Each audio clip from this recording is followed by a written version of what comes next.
Hi, my name is Dr. Barry Flannery. I'm the founder and CEO here at Xerotech. Welcome to another episode of XD Tech Talks. Today we're going to be talking about safety in battery electric systems, its importance, and what it means from cell level all the way through to pack level. So let's get started. So let's talk about some real practical safety considerations in battery pack, battery module safety engineering, and the features that you'd expect from a battery pack or a battery module. From a battery cell perspective, back to our individual cell, there's a basic things it doesn't like. It doesn't like over or under voltage. It doesn't like over or under temperature. And it doesn't like over current. Each of these are different.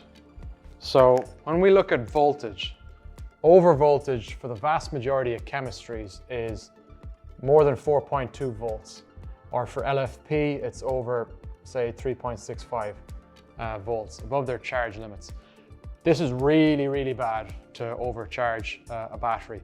It can result in irreversible electrochemical damage. It can result in excessive heating, gas generation, fire, many other factors. Big no-no in terms of overcharging a battery cells. So that's a critical one to do. And for most chemistries, when you go below 2.5 volts, also very bad. So with a battery cell, 0 volts is not zero. Something is totally wrong if you've managed to achieve 0 volts in a battery. The laws of physics between the different electrochemistry parts of a battery mean that 0 is actually 2.5 volts. So when the battery is actually reading 0 volts, that means it's under a small bit of load, pulling it down below the 2.5 volts. But when you're below 2.5 volts, you're causing irreversible electrochemical damage to the battery cells. This won't result in a fire risk, but it will result in a irreversible capacity loss. And where you can run into danger and difficulty is recharging a battery cell that has been deeply discharged. That could lead to certain fire risks like dendrite growth, which are basically Christmas trees that grow from one side of the battery to the other through the separator, creating an internal short circuit. So voltage protection is incredibly important. And that actually is one of the things that a CMU or a cell management unit or a slave BMS does on a battery module. It's monitoring voltage, and it also does a little bit of housekeeping when it comes to voltage, but we'll come back to that. The next piece when it comes to a module is over temperature and under temperature. So the big risk comes with, if you make a battery cell too hot, it can go into thermal runaway, or it can start to continue to increase in temperature, resulting in potentially a fire.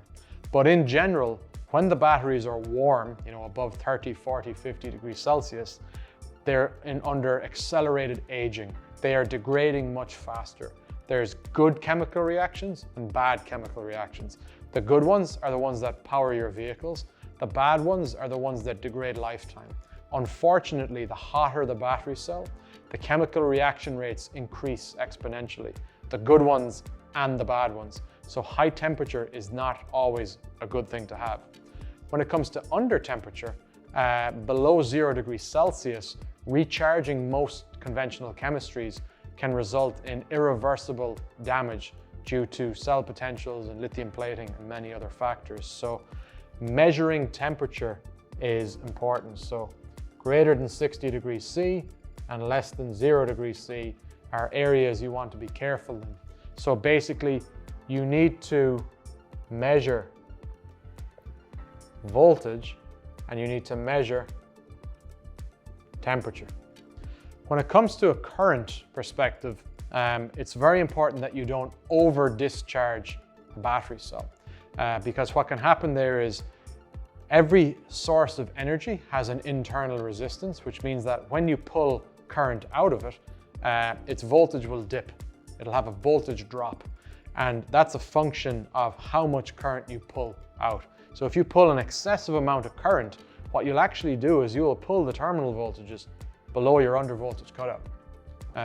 Similarly, for charging, you'll do the exact inverse.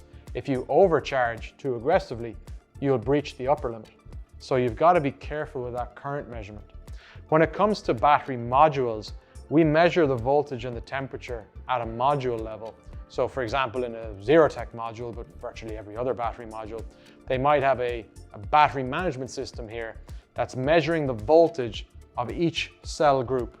An important thing to understand is that you don't have to measure each individual cell. You only have to measure all the same cells in a string. And what that means is, if we've got a bunch of different battery cells here on different groups, what matters is the bus bar. Because if they are electrically connected on the same bus bar, they're all at the same voltage. So for example, on this module, you would need a voltage sense point touching this bus bar, this one, and obviously the corresponding ones on the opposite side, because every single battery cell that's on this bus bar is all at exactly the same voltage. So you only need to measure the bus bar. From a temperature perspective, it's obviously impractical to measure every cell in the pack. So typically you measure a couple of different sensors at a couple of different points. Some manufacturers might only use 1 or 2 sensors per module, or maybe even 1, depending on. So in a Xerotech module, just because it's in front of us here, we measure 4 points on one side of the module. That's on the coolant exit side of the module. So basically it will be the hottest or the coldest point on the module. The last cell at the end of the module on the exit is where we measure. There's different control strategies depending on what you are trying to achieve. Some differences between the two, but in general, all are acceptable. The final piece in relation to current is virtually no manufacturers will measure current at a module level. It doesn't make a lot of sense. You could infer this through voltage drop, but that's usually done at your main battery management system, your system level, what we call our BDU, or battery disconnect unit, through a current sensor, a current shunt. So you've got to look at these from a safety perspective. It's very important. These are the main things you can control. And what's interesting to point out, for a module, it actually has no control over any of these things. All it can do is measure it. One thing a module does do is ensuring that the buses, each one's here, are in balance with each other. So if we've got our module here with different cell banks that are all in parallel, the voltage here could be 3.701. The one here could be 3.765, and this could be 3.799. You want to try and make sure that these are all balanced with each other within some threshold. A typical threshold might be, 20 millivolts will be an acceptable threshold for balance. Lower is better. So what we do in most cases is we have balancing circuits that can be either active or passive. So the vast majority of the world uses passive balancing, which is basically you have a small resistor on your BMS board that turns on and it burns off the heat, burns off the excess energy as heat. Active balancing is a bit better, not actually for efficiency reasons, although that's a nice help, but for power transfer. You're limited in the amount of power that you can burn here to usually about 1 watt for most battery systems, whereas active systems, they can shuttle energy from one bus to another. So you're actually discharging one bank and charging another, but also the amount of power that can be transferred is much, much higher. It'd be several watts or even tens of watts, if not hundreds of watts. So active balancing is nice in that regard, but it adds a lot of cost and complexity. So that's virtually what every single BMS on a module level is doing. It's measuring voltage and temperature, and it's doing balancing. So that's safety at a module level to avoid these critical issues with the cells. So if you keep a cell within its voltage limits, within its temperature limits, it's generally going to be okay. And it goes without saying that you're not over discharging or overcharging the battery cells. So from a battery pack perspective, we look at a number of different features again. The current is most appropriately done at a pack level through the main control box, through a current sensor. But we also look at other factors like isolation, and also the HVIL circuit. There's a couple of other, depending on suppliers, things that people might look at. People might look at shock, vibration, crash, humidity, depending on. There are other features at a pack level, but the most important one is very much the current, that you don't want to be over discharging a battery module or a battery pack or even a battery cell. So the way we do this in most systems is we're measuring this number of different ways. It could be with a shunt or a Hall sensor. So that's basically a lump of copper that we pass current through. It's a little bit of a voltage drop on it. So you measure the voltage drop with a known resistance, it tells you the current. Or a Hall sensor is you pass current through a magnetic loop and it generates a voltage that you can measure and infer the current from that. So you may have heard statements like ASIL levels, automotive safety integrity levels, that there's an ASIL B or an ASIL C or an ASIL D system. A lot of that relates to system design for functional safety, but on a practical basis, one of the things it influences is having multiple ways of measuring things, because if one fails, you want to have this redundancy. So in our BDUs, or most BDUs, they'll be measuring the current, and they'll probably have two independent current sensors reading the same thing. And then also an important thing that we look at is isolation. So with a battery, it's got a plus and a minus, high voltage plus, high voltage minus. Both of these are floating with respect to the chassis or ground. It's different to the power in a building.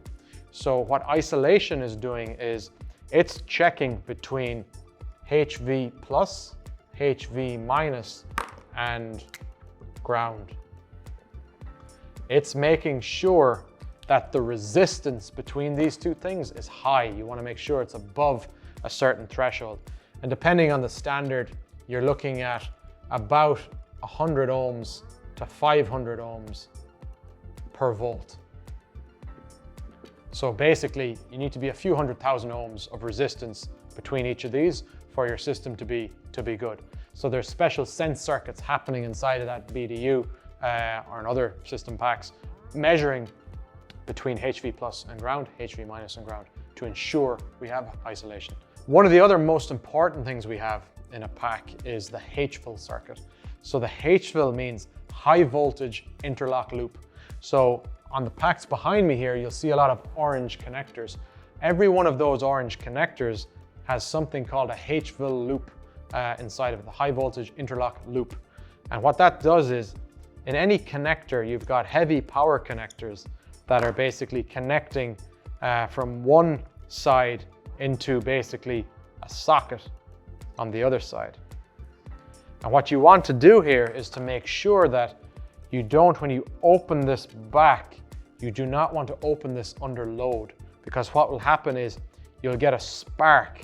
As those two surfaces get very close together, the voltage difference between them will be whatever the voltage of the pack could be. It could be a few hundred volts.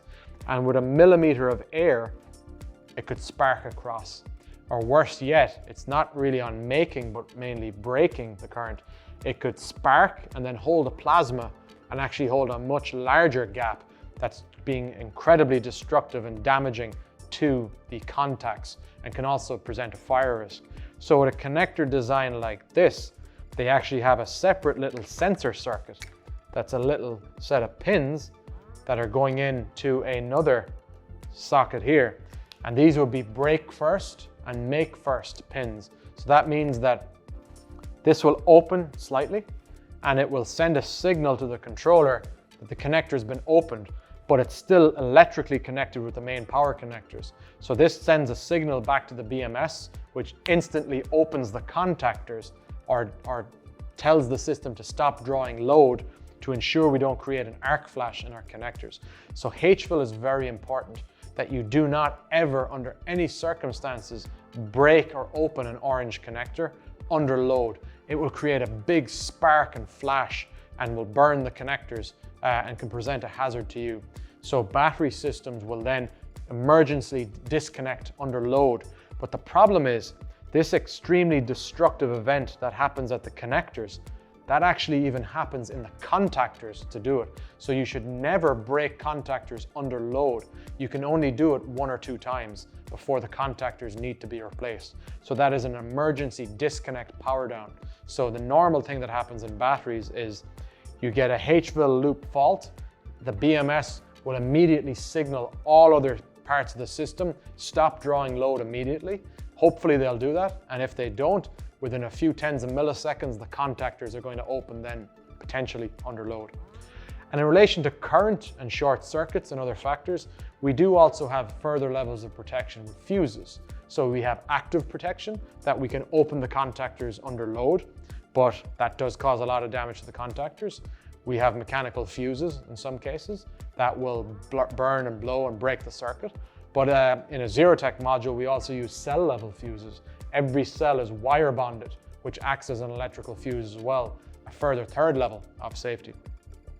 Now, the other safety mechanisms that are within batteries in terms of active measurement, active protection systems, it varies from supplier to supplier. Some employ accelerometers that are looking at shock, vibration.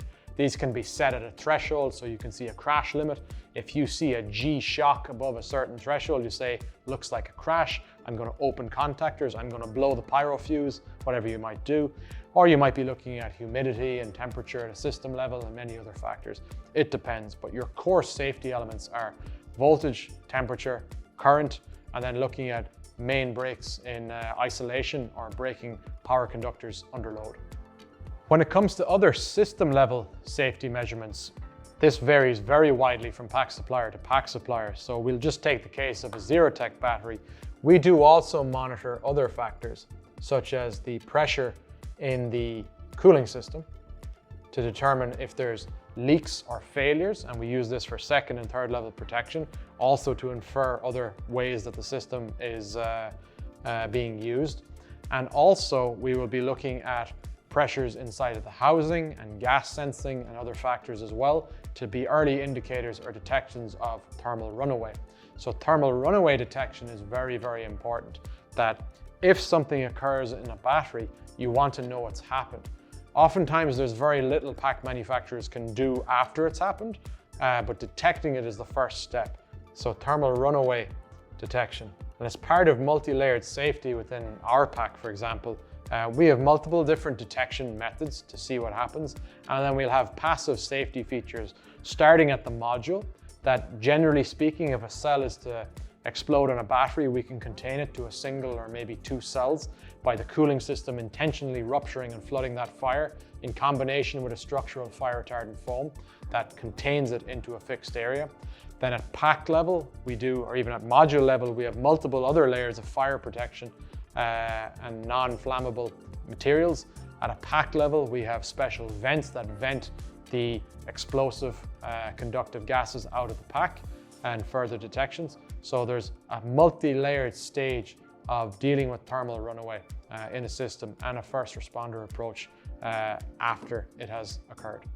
So we spoke about some of the things that you can do to a module or to a cell to damage it, but when it comes to a pack, from a safety perspective, you also need to look at that as well. So at a pack level, you have to look at the interfaces of the battery. So you've got the cooling system, you've got the mechanical system, the general enclosure, environmental stuff.